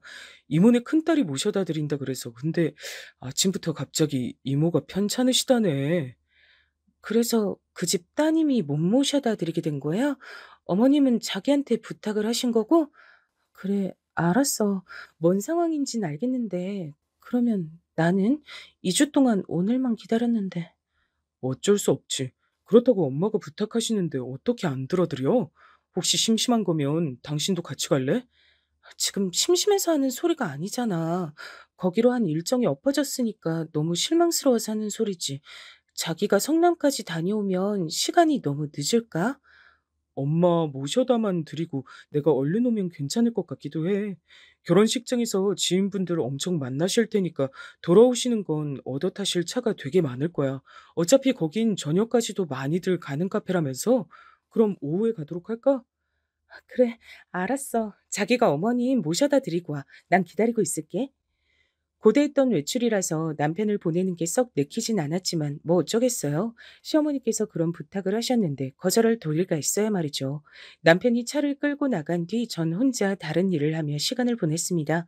대충 2시가 되면 남편한테 연락이 올 줄 알았는데 그 시간이 지나도 깜깜무소식인 거예요. 결국 3시에 남편에게 전화를 걸었습니다. 자기 도대체 언제 와? 출발은 했어? 혹시 오고 있는 중인 거야? 아, 그게 나도 엄마 내려다 놓고 바로 가려고 했는데 굳이 나보고 결혼식 다 보고 가야 한다고 엄마가 자꾸 그러셔서 결혼식 다 보고 밥 먹고 그러고 나서 엄마 아시는 분들한테 다 인사드리고 하다 보니까 이 시간이 됐네. 아, 그랬구나. 알았어. 그럼 이제 출발하는 거지? 자기가 어머님도 다시 모시고 오는 거야? 그래야지. 근데 암만 해도 오늘 파주에 카페는 못 갈 것 같다. 왜? 지금이라도 와서 나랑 같이 출발하면 되잖아. 근처 식당에서 일찍 저녁 먹고 카페로 가면 딱일 것 같은데. 엄마만 모셔드리는 게 아니라 엄마 친구분도 내가 되게 모셔다 드려야 될 것 같아. 원래 그럴 생각은 없었는데 지금 여기 돌아가는 분위기를 보니까 왠지 그렇게 될 것 같네. 차도 많이 막히는데 굳이 오늘 파주 가지 말자. 엄마가 오늘 끝까지 나보고 에스코트 해달라고 하셔. 제 귀를 의심했습니다. 에스코트라니 시어머니께서 남편을 꽉 잡고 안놔주시는 게 분명한 상황인 듯 했어요. 누가 누굴 욕하겠나요? 저부터도 시어머니 눈치 보면서 전전긍긍하며 지내는데 남편한테 뭐라고 하기도 애매해서 그냥 알겠다 그랬습니다. 냉장고에 있는 반찬들 꺼내서 계란 후라이 하나에다가 밥을 비벼 먹는데 고추장을 많이 넣었음에도 제 답답한 가슴이 안 풀리더라고요. 오히려 점점 더 꽉 막히는 것 같았어요. 오늘 일정이 설레서 가진 준비를 했던 제 모습이 우스웠죠. 엄마가 오늘 재밌으셨나 봐. 많이 웃으시는 거 보니까 나도 좋더라. 솔직히 귀찮은 마음으로 움직인 거였는데 엄마 기분 좋으신 거 보니까 내가 고생하길 잘했다 싶어. 집으로 온 남편은 그런 소리만 실컷 주절거렸습니다. 그 안에 전 안 들어 있었어요. 그제서야 저는 남편이 빈말이나마 절 향해 미안해라는 소리를 안 했다는 걸 깨달았죠. 전 당연하게 사과를 안 받는 존재가 된 듯 했어요. 결혼하고 나서 얼마 안 됐을 때까지만 해도 분명 남편은 자기 시댁의 일 앞에서 제 눈치를 조금씩 살폈습니다. 그랬던 모습을 제가 몇 번 봤기에 기억하고 있었어요. 그런데 언제부턴가 안 그러더라고요. 시어머니께서 얼마나 절 들들 볶으시든 남편은 제 눈치를 보지 않았고 저에게 미안하다고 하지 않았습니다. 어쩌다 그런 변화가 일어난 것일까 싶어 마음이 축 가라앉았죠. 애초에 시댁하고 안 먼 거리에 신혼집 구한 것부터가 잘못된 것이었나 싶은 생각도 드네. 그땐 시댁에 잘하는 며느리가 될 생각밖에 없어서 멀리 사는 게 더 낫단 생각조차 안 해봤었지. 내가 왜 그랬을까? 괜스레 우울해졌어요. 답답한 가슴을 터뜨릴 구성이 없어서 저는 기껏 남편이 저에게 말을 걸면 단답형으로 대답하고 쌀쌀맞게 구는 것으로 분풀이를 했습니다. 고작 그게 다였네요. 그 정도로 답답하게 착하게 사는 것이 능사인 것 같아서 참고 살았던 저인데 딱 그만큼 꿈틀거리는 것도 시어머니께선 용납하기 싫으셨나 봅니다. 시어머니께 전화가 걸려온 걸 확인하자마자 답답한 가슴이 미친 듯이 쿵쾅거렸는데 전 어느새 싹싹하게 전화를 받고 있었죠. 그런데 저보고 이렇게 물어보시더라고요. 예, 너 왜 삐졌니? 삐지다니 대체 무슨 말씀을 하시는 것가 싶던 찰나 남편이 시어머니 때문에 결혼식장에 가느라 저와 못 놀러 갔던 그걸 염두에 두시는 것 같았어요. 남편이 그새 시어머니께 입을 털었다는 걸 알 수 있었죠. 네? 어머님, 제가 그럴 일이 없는데요. 안 삐졌음. 너 왜 남식이한테 요새 태도가 불손하니? 그래도 되는 거야? 불손하다는 표현에 제 눈썹이 꿈틀거렸습니다. 남편이 위, 제가 아래라는 전제가 깔려있는 표현이었으니까요. 기분이 나빴지만 저는 또 헤헤 웃으면서 아니라고 말씀드렸어요. 아, 아니에요. 뭔가 오해를 하신 모양이에요. 제가 요새 컨디션이 좀 안 좋았는데 그것 때문일까요? 예, 속 좁게 시리 삐지지 마라. 그러고 살지 마. 그러고 설마 삐졌다 하더라도 밥은 옳게 차려줘야 될 거 아니야. 그게 네 의무고 할 일인데 왜 제대로 안 지켜? 내가 꼭 찾아가야겠니? 찾아가서 직접 그 정신머리 교육시켜줘야겠어? 아니요. 제가 알아서 잘하겠습니다. 염려하시게 만들어드려 죄송합니다. 그래. 알아들었을 거라고 믿어도 되겠지? 내가 그때 결혼식 가서 만나는 사람한테마다 네 자랑을 얼마나 했던지 모른다. 근데 네가 나를 실망시키려고 드는 것 같아서 약간 서운해질 뻔했어. 네? 어머님께서 제 자랑을요? 제, 제가 내세울 구석이 없는데. 요리 잘하고 손끝 야무지고 아주 참하다 그랬지? 벼랑간 저는 고작 그런 것에도 기분이 조금 풀려서 시어머니께 감사한 마음마저 들었습니다. 절 좋게 봐주시고 또 제 자랑을 하셨다는 것이 왜 그렇게 뿌듯하던지요. 지금 생각하면 어처구니가 없을 따름이네요. 근데 거기서 다들 하는 소리가 아들만 운전기사로 부려먹고 며느리는 안 불렸다고 하면서 나보고 신세대 시어머니라서 다르긴 다르다며 내가 며느리 편하게 해주는 세련된 시어머니라나 뭐라나 요즘 젊은이들하고 통할 법한 젊은 사고방식을 가졌다나 뭐라나 하여간에 엄청들 떠들더만 나 원참 비행기도 정도껏 태워야지 듣는 사람 낯간지럽게 안 그러니? 그래 놓고서 시어머니께선 당신의 자랑으로 마무리를 지으셨죠. 거기다 대고 제가 뭐라고 말씀을 드리겠어요. 다들 시어머니의 좋은 부분을 알아보고 그런 소리를 한 것 같다고 알랑방귀나 또 끼어드리는 수밖에 없었죠. 시어머니께서 저보고 삐지지 말라며 직고를 날리셨으니 제가 얄미운 남편에게 계속 건조하게 굴 순 없는 일이었습니다. 일단 밥을 신경 써서 차려줬더니 표정이 풀어지더라고요. 시어머니고 남편이고 희한하게 밥에 집착하는 것 같았어요. 밥 좀 차려주고 말을 길게 대답했더니 남편은 우쭐하는 반응을 보였습니다. 그럼 그렇지 라는 반응 같아서 기분은 별로였으나 해집고 싶지 않아서 저는 가만히 있었어요. 하지만 저의 이런 답답한 면모에 제대로 된 균열을 일으키는 일이 그로부터 얼마 지나지 않아 발생했습니다. 제가 길을 가다가 넘어져서 양 손목이 시큰시큰할 때였어요. 넘어지니까 반사적으로 팔을 뻗어 바닥을 짚다가 그렇게 된 거였죠. 많이 아픈 건 아니라 병원엔 안 갔는데 시큰거리니까 신경이 쓰여서 손목을 조심하고 있었건만 이런 전화가 걸려온 거예요. 예, 김장은 해야지. 언제 오겠단 말이 없네. 내일 11시까지 와라. 시어머니의 목소리를 듣자마자 당혹스러워서 별다른 대꾸도 못 해버렸어요. 남편한테 물어봤죠. 김장하자고 하시는데 이거 어떻게 된 일이냐고요. 왜냐면 제가 손목이 안 좋은 상태였으니까요. 근데 남편이 하는 소리가 진짜로 어이없었어요. 아, 내가 당신한테 말 전한다는 걸 깜빡했네. 엄마가 우리 집에 생강 있으면 그것 좀 챙겨서 가져오라 그러셨어. 대파도 있으면 있는 대로 가져오라고 하셨던 것 같고. 나 지금 손목이 너무 안 좋은데 어떻게 김장을 해?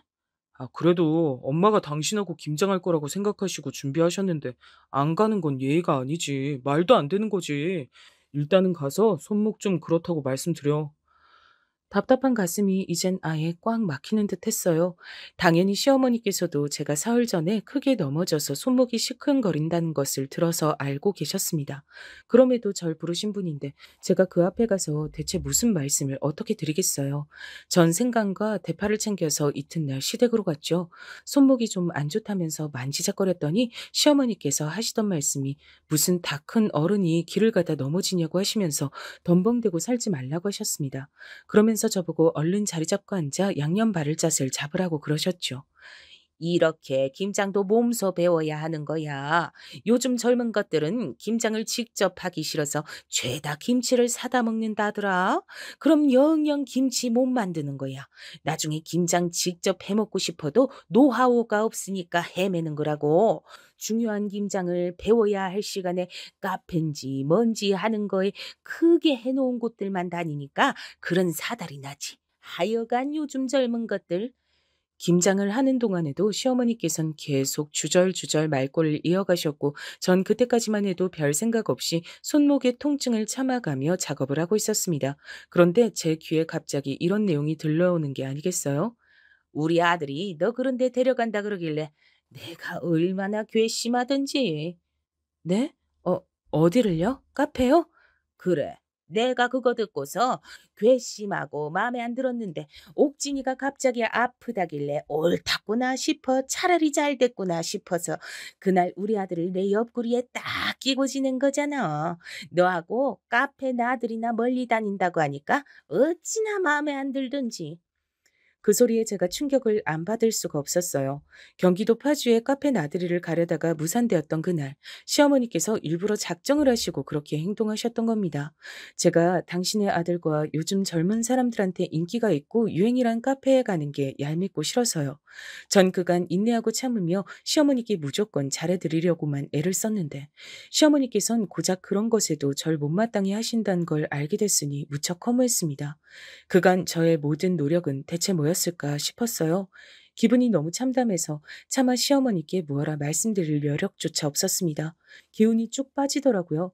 손목도 아픈데 끝도 없이 김장을 하고 있는 제 신세도 웃었어요. 늦게까지 김장을 담그고 전 기진맥진한 상태로 집을 향하면서 눈물을 훔쳤습니다. 제가 아무리 잘해도 저를 당신의 아들을 빼앗아간 존재 정도로 취급하시는 것 같은 시어머니의 태도가 제가 손목이 안 좋은 상태란 걸 아시면서도 태연하게 일을 시키신 것이 절 너무나도 서럽게 만들었습니다. 아들이 너무 귀하고 또 귀해서 별 수 없이 며느리가 미우실 수도 있겠지. 그런 마음이 싫대지. 저는 그런 와중에도 이해를 하려고 애를 썼습니다. 그건 시어머니를 위해서가 아니라 더 이상 비참해지고 싶지 않은 제 자신을 위한다는 측면이 컸어요. 남편은 저에게 괜찮냐고 물어보지 않았고 다만 김장김치 맛있게 됐냐고 물어본 게 다였습니다. 손목보다도 가슴이 아프더라고요. 그런 와중 이튿날 정형외과에 가다가 우연히 친구를 마주친 겁니다. 제가 인간관계가 좁아서 친구가 몇 안 되기 때문에 무척 반가웠고 서로 시간이 괜찮아서 커피 한 잔을 하기로 했죠. 저보고 손목은 왜 아픈 건지 그리고 안색은 왜 그렇게 나쁜 건지 친구가 물어봤는데 제가 그 물음 하나에도 눈시울이 시큼해졌습니다. 절 살펴봐주는 질문 하나에도 눈물이 차오를 만큼 제가 많이 약해진 상태였나 보더라고요. 놀란 친구는 저에게 사정을 캐물었고 전 어렵사리 무거운 입을 열었습니다. 그러자 다 듣고 난 친구가 열받아서 미치겠다며 테이블을 주먹으로 콱 내리치더니 저에게 의외의 소감을 밝혀왔어요. 시어머니보다 남편이 더 얄밉고 싫단 겁니다. 내 얘기 하나 해줄까? 사실 나도 결혼하고 나서 얼마 안 됐을 때 시댁 식구들이 걸핏하면 미리 말도 안 하고 막 집에 찾아오고 그랬었어. 근데 난 싫다고 말하는 것 자체가 싫어서 계속 참고 있었던 거야.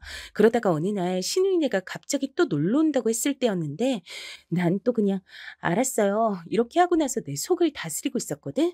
근데 우리 신랑이 시누이한테 연락해서 오지 말라고 한 거야. 시댁 식구들한테도 연락 싹 돌려서 앞으로 오지 말라 그랬어. 난 그거 듣고 옆에서 화를 냈지. 내가 기껏 힘들게 참아냈는데 왜 초치냐고. 그간 내 노력을 왜 수포로 돌려놓냐고. 그랬더니 우리 신랑이 뭐라 그랬던 줄 알아? 글쎄, 짐작이 안 가. 너한테 뭐라 그랬는데? 자기 식구들 서운할까 봐 참고 지내는 게 바보 같대. 내가 바보 같아 보인다 그랬어. 그리고 자기가 사랑하는 여자가 바보 같아 보이는 걸 좋아할 남자는 세상에 아무도 없을 거래. 결혼했으니까 이제 자기 기준은 자기 식구들이 아니라 와이프인 나라 그러더라. 우리 신랑이 딱 그렇게 말을 했을 때 정신이 번쩍 들더라고. 시댁에 밉보일까 봐 억지로 참으려고 들었던 거. 그거 진짜 미련했던 것 같았어. 그리고 미처 생각하지 못한 부분이었지만 친정 엄마 생각이 나서 죄송하기도 했고 내가 바보같이 참으면서 결혼 생활한다는 거 알면 엄마가 슬퍼하실 것 같았거든. 친구의 말을 들으면서도 저도 자동으로 깨우쳐졌어요. 맞는 말이더라고요. 틀린 부분이 없었습니다. 또한 친구는 저에게 착한 며느리가 되고 싶어서 자꾸 그렇게 행동하게 되면 그 노력 다음에 다가오는 허무함 때문에 우울감이 생기는 것이라고도 알려줬죠. 늘 답답했던 가슴이 그 순간 깨어지면서 아픈 한편으로 시원한 느낌도 들었습니다. 착한 며느리가 되어야 한다는 생각을 가지고 지내다 보니까 이런저런 크고 작은 일들이 그간 있었고 그러면서 내 마음만 때마다 무거워지고 우울해졌지. 아주 가끔씩은 어디론가 훌쩍 떠나버리고 싶다는 생각도 들었어. 그냥 막 사라지고 싶은 충동이 들었는데 이게 절대로 정상이 아니었구나. 더 이상은 지난 날들처럼 전전긍긍하고 스트레스 받으면서 가슴 답답하게 살고 싶지 않았습니다. 전 손목을 치료받는 중이란 핑계로 집에 있는 반찬들만 꺼내줬을 뿐 남편에게 새로 요리를 해주지 않았어요. 그랬더니 남편이 툴툴거리면서 밥을 안 먹고 그냥 본인이 직접 라면을 끓여 먹더군요. 그러라고 내버려뒀습니다. 그 다음에도 또 라면을 끓여 먹길래 또 내버려뒀어요. 나흘째 시어머니의 이런 연락을 받았습니다. 너 손모가지 부러졌니? 아니요, 안 부러졌는데요, 어머님. 근데 왜 우리 아들 밥을 안 차려줘? 내가 너한테 항상 그랬지? 밥은 좀 잘 챙겨달라고. 우리 아들 밥 잘 먹고 다니게 해달라고. 근데 그게 그렇게나 너한테 어려운 거였어? 손모가지 부러진 것도 아닌데. 이번 주에 나한테 왜 연락은 안 했고? 부러진 건 아니지만 시큰거리면서 많이 아파요. 넘어지면서 손목으로 짚으면 이런 경우가 많다고 병원에서 그러더라고요. 관리 잘해야 된다 그랬습니다. 재료 썰고 어쩌고 하면서 요리하다 보면 너무 손목이 신경 쓰일 것 같아요. 거기까진 내가 너그러이 그렇다 치겠는데 나한테 연락은 왜 안 했을까? 안부 전화 빼먹은 거랑 손목 시큰거리는 거하고 무슨 상관이길래? 안부 전화요? 저희 그이가 어머님하고 워낙 긴밀하게 연락을 잘 주고받는 듯해서 저는 굳이 연락을 안 드렸습니다. 지금도 보세요. 그이하고 연락 자주 주고받으시니까 저희 부부 사정을 속속들이 아시고 이렇게 연락 주신 거잖아요. 어머님이 무탈하게 잘 지내시고 계실 거라고 전 확신을 했기 때문에 며칠 안부 전화 생략했습니다. 너 손목이 아픈 게 아니라 머리가 아픈 게 아니야? 어? 머리가 어떻게 된 것 같은데? 갑자기 뭔 바람이 불어서 혓바닥 놀리는 게 능수능란해졌어? 예, 너 원래 이런 애 아니었잖아. 시험이 당황시키지 말고 원래대로 굴어. 넘어져서 손목 그렇게 됐다는 게 벌써 언젠데 아직도 아프다느니 병원을 다닌다느니 하질 않나. 너 아주 이상하게 나오는구나. 어머님, 제가 김장만 안 했어도 손목이 지금쯤 나았을 거예요. 근데 김장김치 담그느라 이렇게 된 듯 싶어요. 제가 김장 얘기를 꺼냈더니 시어머니께선 난데없이 편두통 타령을 하시면서 전화를 끊으셨습니다. 전 다시 연락을 드리지 않았고요. 그러자 그날 밤부터 남편이 제 눈치를 살살 보는 게 느껴졌어요. 삐진 채로 있다가 자기 모친한테 다 일러바치면 그걸로 다 해결될 줄 알았는데 제가 여전히 손목이나 조심하면서 냉담하게 있으니까 이게 아닌데 싶은 반응이었습니다. 제 눈치를 살피면서 갑자기 샤워를 하는 김에 화장실 청소를 하고 나오더라고요. 안 하던 짓을 자청해서 했습니다. 그리고 다시 며칠 뒤 시어머니께서 저에게 먼저 연락을 주셨어요. 전 전화가 걸려오는 것을 보자마자 가슴이 또 뻐근하게 답답해져 왔죠. 아무래도 저에게 또 잔소리를 날리실 예감이 들었기 때문이에요. 하지만 그게 아니었습니다. 예, 생각해보니까 우리 아들이 이번엔 잘못했다. 손목 아프단 사람이 옆에 있는데 돌봐주진 못할 망정 혼자 그렇게 뻗대고 있었다니. 네가 서운했겠어. 아프면 별게 다 서운한 법인데 안 그러니? 네? 그렇죠. 좀 서운하긴 했는데요. 많이 그렇진 않았어요. 의외의 소리를 듣고 나니까 제가 당황해서 저도 모르게 그런 식으로 답을 하고 말았습니다. 스스로를 낮추는 게 습관이 돼 있다 보니까 그런 식으로 말이 나가더라고요. 그렇지만 어쨌든 시어머니께서 저에게 남편이 아닌 제 편을 들어주시며 말씀하시는 건 처음 있는 일이었기 때문에 솔직하게 전 기뻤습니다. 과장을 보탰다면 약간은 감동을 받기까지 했어요. 일회성이 아니라 시어머니께서는 그 다음에도 또 그 다음에도 저를 낮잠아 보시는 언행을 하지 않으셨어요. 그래서 제가 또 바보같이 방심을 하고 마음이 풀어져 버렸습니다. 제 안에서 다시 스멀스멀 착한 며느리병이 고개를 들고 있었으며 아무리 시어머니께서 너무하신 분이라도 그렇지 제가 며느리 된 도리로서 너무 시건방지게 나왔던 거 아닌가 하는 반성까지 했습니다. 따박따박 말대꾸하는 거나 따지고 드는 거 그건 사실 어차피 제 성격에 안 맞기도 했어요. 누차 말씀을 드리지만 전 좋은 게 좋은 거라고 생각하는 사람입니다. 이렇게 해서 다시 원점으로 돌아오고 말았습니다. 시어머니께서 저에게 생일상을 받고 싶다고 말씀을 하셨거든요. 이게 바로 원점이 아닌 뭘까 싶었네요. 생신상이요? 제가 잘 해낼 수 있을지 모르겠어요. 그 정도 능력이 제가 안 될 것 같은데요. 안 되기는 해보기 전엔 모르는 법이지. 나랑 친한 사람들 이번에 내 생일에 다들 모여주겠다 그랬거든. 혹시 며느리가 생일상 차려주는 거 아니냐고 다들 나한테 그거 물어보길래 내가 그 앞에서 차마 아니란 소리가 입에서 안 나가더라. 그래서 나도 모르게 착하고 솜씨 좋고 야무진 우리 며느리가 생일상 안 차려주면 누가 차려주겠단 말로 큰 소리를 쳐버렸지 뭐니. 네? 이미 그렇게 말씀을 다 해 놓으셨다고요? 그러면 제가 어떻게든 해 볼게요. 그래, 예, 생일상이란 게 뭐 별거니? 다른 며느리들이 자기 시어머니 생신상 차릴 때 어떻게 하는지 그런 거 주변에 물어볼 때 있으면 물어보고 인터넷에 찾아서 나오는 거 있으면 그런 거나 좀 참고하고 그렇게 해서 간단하게 차림돼. 차려진 음식이 중요한 게 아니라 네가 내 생신상 차렸다는 거 그게 중요한 거니까 뭐든 마음이 중요하지. 저는 그 마음이란 두 글자에 꽂혀서 생신상을 반드시 성공적으로 차려내리라 결심을 하고 말았습니다. 준비에 들어가면서부터 사실 머릿속으로 내가 또 왜 이러고 있을까? 이러는 게 맞을까? 이런 생각이 계속 들긴 했어요. 하지만 그런 생각을 하면 할수록 저만 손해인 것 같아 일부러 무념무상으로 생신상만 준비하려고 들었죠. 시댁에 있는 커다란 상 두 개를 거실에 펼쳤을 때 그 위에 음식들이 가득해야 했으므로 전 머리를 싸매며 고심에 들어갔습니다. 메뉴를 다 선정한 후에는 재료들도 신선하고 좋은 걸로 다 공수를 해왔고요. 잡채 같은 경우엔 요리법을 3개나 봐가면서 연구를 했습니다. 생신상 차리는 3일 전부터 육수도 끓여서 그걸로 요리를 했었네요. 그런 정성을 다했기 때문에 전 스스로 떳떳했고 뿌듯했어요. 이른 시각부터 그것들을 전부 바리바리 싸들고 시댁으로 향했습니다.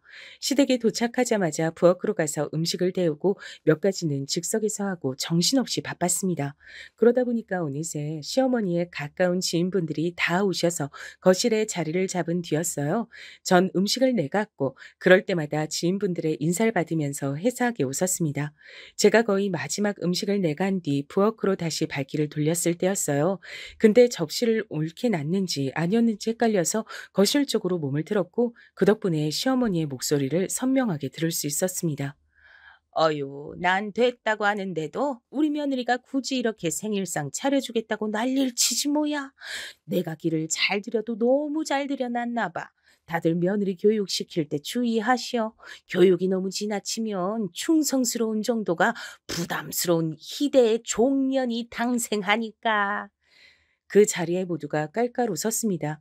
재밌다며 신이 나게 웃는 소리에 맞춰 제 가슴은 안 좋은 의미로 요동치고 있었죠. 뭐랄까, 그냥 바보가 된 것 같았어요.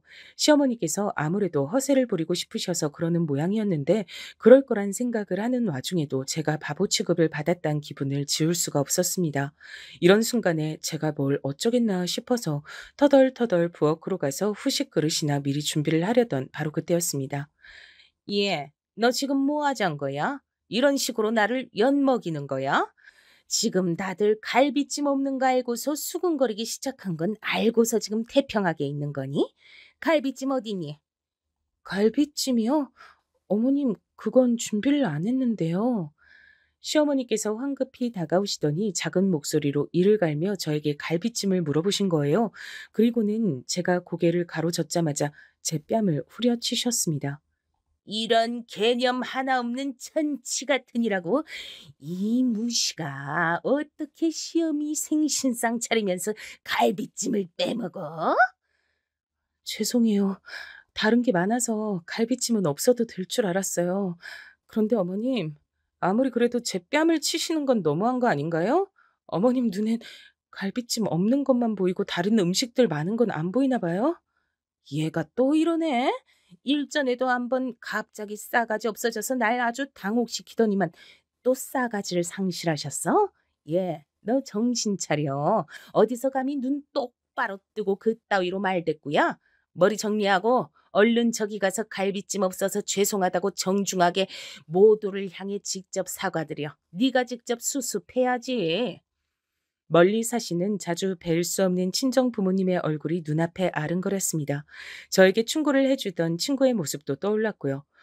늘 자리 보고 다리 뻗는다는 말도 생각이 났고 매사에 저한테 고마워하시는 법 없이 무조건 끝도 없이 요구하고 바라고 시켜대는 시어머니의 진한 모습들도 파노라마처럼 제 머릿속을 스쳐갔습니다. 생각을 끝낸 저는 고개를 끄덕였어요. 네, 알겠어요, 어머님. 가서 직접 사과드리겠습니다. 시어머니께서 흥하며 웃으시는 모습을 보자마자 거실로 달려갔어요. 그리고 저의 등장에 시선이 주목되자 크게 요동치기 시작하는 가슴을 느끼며 큰 소리로 외쳤습니다. 다들 제가 차린 저희 어머님 생신상 첫 잡수시러 와주셔서 감사합니다. 근데 어떡하죠? 제가 개념이 없어서 갈비찜을 깜빡했어요. 그러니까 정말 죄송하지만 이 생신상은 그냥 안 차린 걸로 하려고요. 이미 망쳤는데 여러분께 이런 걸 드시게 할 수도 없네요. 그분들이 미처 다 놀라시기도 전에 저는 제 정성이 가득 담긴 생신상을 뒤엎어버렸습니다. 반사적으로 다들 놀라서 벌떡 일어나셨고 전 나머지 생신상도 있는 힘껏 뒤엎어버렸어요. 거실은 순식간에 난장판이 됐죠. 달려나오신 시어머니께서 비명을 지르셨고 당장이라도 저의 뺨을 또 치시려고 손을 번쩍 드시길래 저도 응수해드렸습니다. 제 팔이 더 길거든요. 그리고 제가 젊으니까 순발력도 더 빨랐고요. 시어머니의 구불거리는 파마머리를 잡아버렸습니다. 아, 내 머리. 이거 놔. 당장 이거 놓지 못해? 너 미친 거 아니야?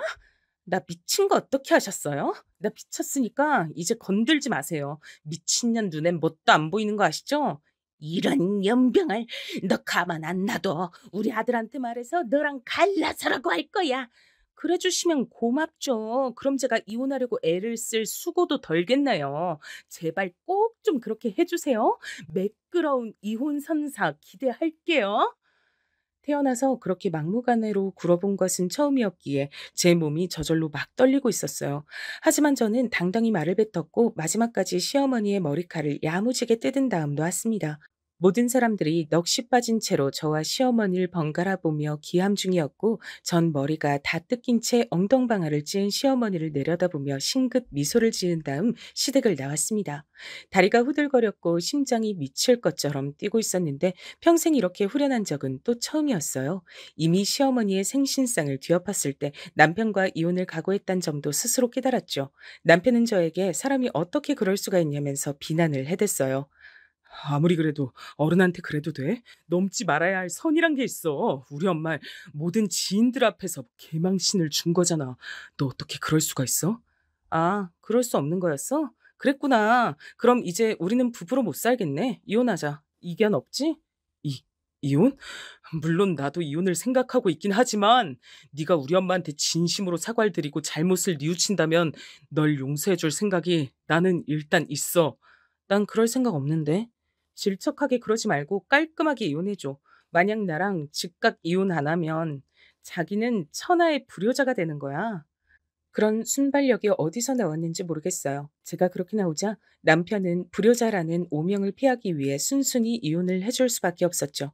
막판까지도 남편은 저러다가 이혼 취소해달라고 하겠지 하는 눈빛으로 절 계속 바라봤어요. 하지만 전 무조건 진심이었습니다. 미련이 없었어요. 결혼 생활은 저에게 있어 제 부끄러운 모습만 가득 남긴 안 좋은 과거가 돼버렸으니까요. 진짜로 이혼을 거쳐 남남이 되자 남편이었던 그놈은 왠지 망연자실한 눈치였습니다. 시어머니셨던 그분은 당신의 모든 지인들이 보는 앞에서 개망신을 당하셨단 충격에 계속 헤어나오질 못하고 계셨어요. 여러모로 웃기신 분이었네요. 이혼을 하고 나서 전 친정 식구들과 전보다 자주 교류를 하며 정답게 지냈답니다. 전 남편이 저한테 몇 번 질척거려서 그때마다 냉정하게 쳐내느라 귀찮았네요. 당신의 아들이 저한테 매달린다는 걸 아시고 전 시어머니 그분께서 개거품 물고 뒤집어 주셨단 소소한 뒷얘기가 있네요. 지금 전 굉장히 행복하게 남보단 저 자신을 우선시하며 잘 지내고 있답니다.